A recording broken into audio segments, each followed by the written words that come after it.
In today's video, I'm going to teach you how to customize form in Squarespace. If you want to make your form look better, feel more on-brand, or simply collect the right information from visitors, Squarespace makes the process very straightforward.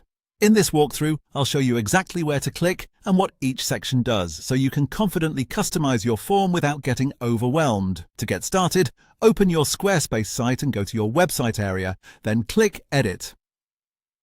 This puts your page into editing mode, which allows you to make changes directly on the page where your form is located. Take a moment here to make sure you're on the correct page before moving forward, especially if your site has multiple forms. Once you're in edit mode, find the form you want to customize and select it. This is the form block you'll be working on, so make sure you've chosen the correct one if there are several forms on the page. Next, double-click the form to open its settings. This is where Squarespace gives you access to the form's customization options. Double-clicking is usually the quickest way to jump into the editing panel and start making changes. After that, click Edit Form Fields. This section lets you control which fields are included in your form. For example, this is where you can review the information you want visitors to fill out and adjust the form based on your needs. If you want a shorter, simpler form, this is the area to focus on.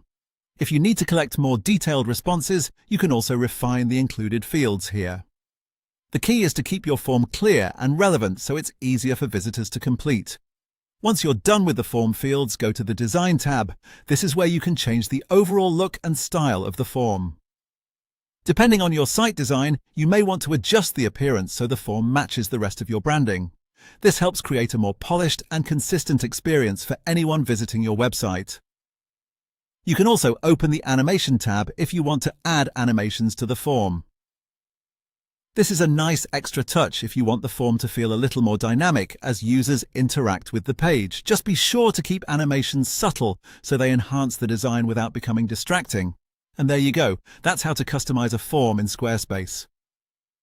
As you can see, the process is simple once you know where each option is located. Thanks for watching, and I'll see you in the next video.